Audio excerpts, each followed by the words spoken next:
On s'est fait dégager par la douane alors qu'on allait au Frioul. On a la police qui vient, je me dis attends, qu'est-ce qu'ils veulent? Pourtant, la journée, elle commence comme une journée idéale en voilier. Nouvelle journée sur Corail, on est à la voile, il y a très peu de vent mais on est à la voile, on avance à 1 nœud 5, 1 nœud 6.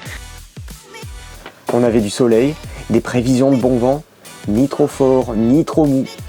Le problème en fait c'est que quand on sort déjà, la réalité c'est qu'il n'y a pas de vent. Le problème c'est qu'on va à 1 nœud et qu'ils nous annoncent qu'on arrive à l'île verte dans 7 heures. Dans 7 heures. Regardez-moi ça quoi. Alors là le premier réflexe, enfin pour moi, c'est de regarder autour de moi. Et là je me dis bon les autres ils font quoi? Puis là il y a Céanie qui monte et puis qui me dit mais attends, il y a un gars là il est avec le SPI. Bon forcément du moment qu'elle m'a dit ça, elle, moi on a envie d'envoyer le SPI. Alors Céanie a vu un autre voilier qui est en train de nous rattraper. Résultat, on est en train de mettre le SPI pour essayer d'aller aussi vite que lui.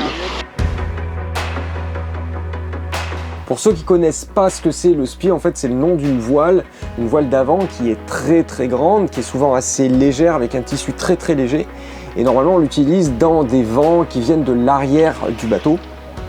Comme la voile elle est très grande, qu'elle est légère, en fait elle permet d'aller beaucoup plus vite qu'avec la voile traditionnelle qui est devant et qui s'appelle un génois, qui est plus lourde, qui est plus polyvalente, mais qui est forcément, le bateau va aller forcément moins vite avec cette voile. Vas-y, tire. Oh non, pas là. C'est bon? Du coup Céanie, elle envoie le SPI, sauf que si vous vous rappelez bien, elle bosse. Et du coup, elle m'installe tout, et puis là elle s'aperçoit que son heure de pause est passée. Du coup, qu'est-ce qu'elle fait? Elle redescend dans le bateau. Et moi, du coup, je me retrouve à devoir barrer le bateau sous SPI tout seul. Parce que non, on n'a pas un pilote automatique qui est assez performant pour barrer. Le SPI, c'est une voile super puissante. Le pilote automatique, il est trop faible pour pouvoir maintenir le bateau sous SPI. Donc du coup, je me suis mis à la barre. Il va falloir que je barre tant qu'on est sous SPI.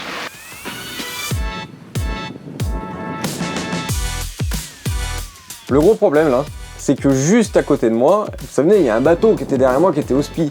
En fait, il est en train de nous rattraper. C'est la régate. Ah non, mais là, on va être dépassé. On va se faire bananer.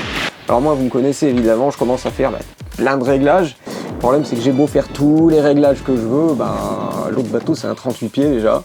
Il est plus récent, donc qui dit plus récent, forcément, il est plus léger. Alors forcément, si vous combinez un bateau plus récent, plus léger, plus grand, il va plus vite, Alors moi, je me laisse pas démonter, je continue, j'essaye de faire plein de réglages dans tous les sens.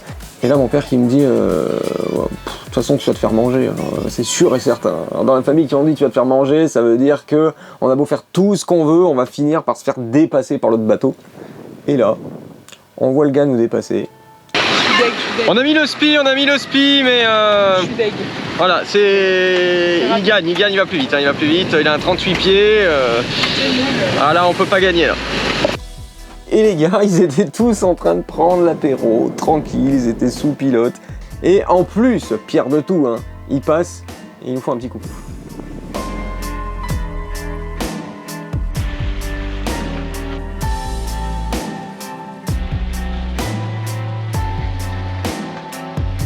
Donc vous voyez, la journée avait très bien commencé, avec des bonnes prévisions de vent. Alors, du coup, au début, on n'a pas de vent.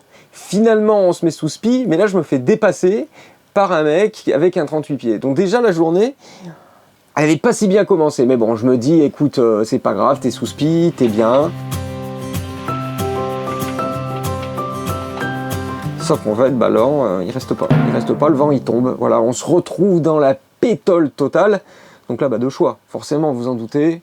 Soit j'attends et je dérive à 0,5 nœuds, mais comme je suis avec mes parents et surtout j'ai les chiens, je peux pas me permettre de laisser les chiens comme ça pendant des heures à attendre. On le fait avec Céanie qui en est que tous les deux, mais là avec mes parents et les chiens c'est juste pas possible. Du coup c'est parti. Bon voilà, on a remis le moteur, malheureusement le vent est tombé, on était sous SPI. Le vent est tombé, le SPI avec. Et là on va se faire un petit jeu de cartes. Ma mère me dit, j'ai comme l'impression qu'on va se prendre la pluie sur la gueule.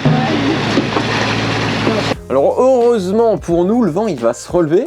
Et donc l'épisode moteur, ça va être vraiment de courte durée. Et là nous, en fait on est super content parce qu'il y a à nouveau du vent. On avance. Et surtout, le Frioul, il est là. On le voit, il est à même pas 1 heure. Le GPS, il nous dit, voilà, vous arrivez à peu près dans 1 heure. Donc on est tout content.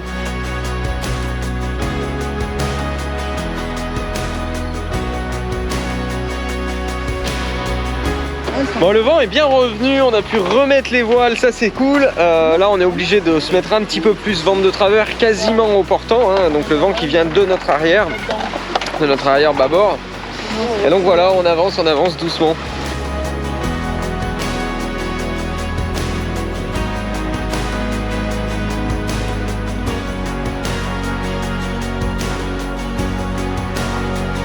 Et là, paf!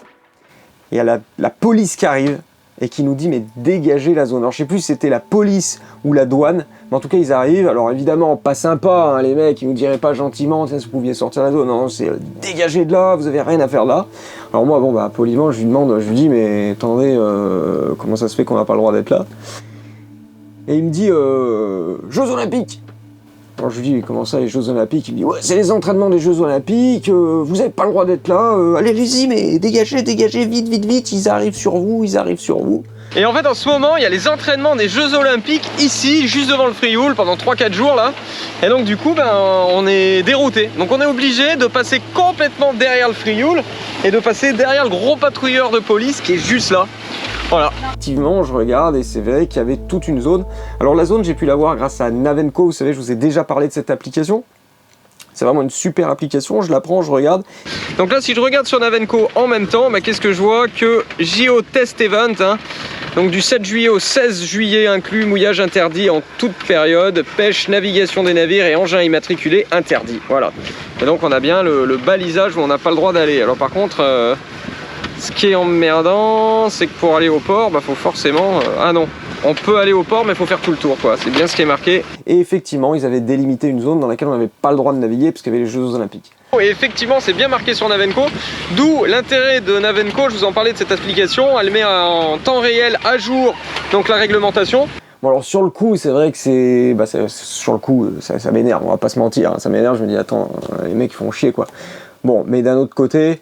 C'est vrai qu'ils ont raison de délimiter une zone, déjà parce que c'est les Jeux Olympiques, parce qu'il faut bien qu'ils s'entraînent. Quand ils s'entraînent, ils vont pas s'amuser à zigzaguer entre les bateaux.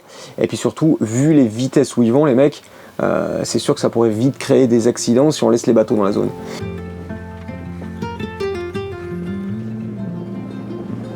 Alors, ceci dit, nous, on n'était même pas à 1 heure du port. Et là, on se retrouve à devoir faire tout le tour de l'île. Et du coup, ça rajoute à peu près 1h30. Là, vous allez me dire, c'est pas grave, de toute façon, vous êtes bien dans le bateau. Ouais, sauf que nous, on a les chiens. Et eux, clairement, ils s'en foutent un peu des entraînements pour les Jeux Olympiques, quoi. Et surtout, nous, ce qu'on fait, c'est que quand on fait des navigations, on calcule pour les chiens que ça fasse pas des navigations trop longues. Et à 1h30 près, en fait, ça rajoute beaucoup de temps pour les chiens. Après, du coup, ce qu'on a fait, c'est qu'en fait, on a fait tout le tour du Frioul, les chiens, ils ont attendu, de toute façon, ils n'avaient pas le choix. Et puis, quand on est arrivé, on a pu les emmener se promener. Mais on n'est pas au bout de nos surprises, parce que le lendemain, au Frioul, on voit un truc de fou. Mais ça, je vous le raconte la prochaine fois. En ce moment, on fait une super promo sur la formation pour apprendre à naviguer. La formation, elle est 100% en ligne avec 118 vidéos et plus de 12 heures de contenu. Elle démarre des bases pour ceux qui ne sont jamais montés sur un bateau pour aller jusqu'à la préparation des traversées en pleine mer. On a aussi créé des guides et des coachings personnalisés. Vous les retrouverez sur notre site internet www.voiliercorail.com. On vous met le lien dans la description de cette vidéo. Quant à moi, je vous dis salut les copains et à bientôt.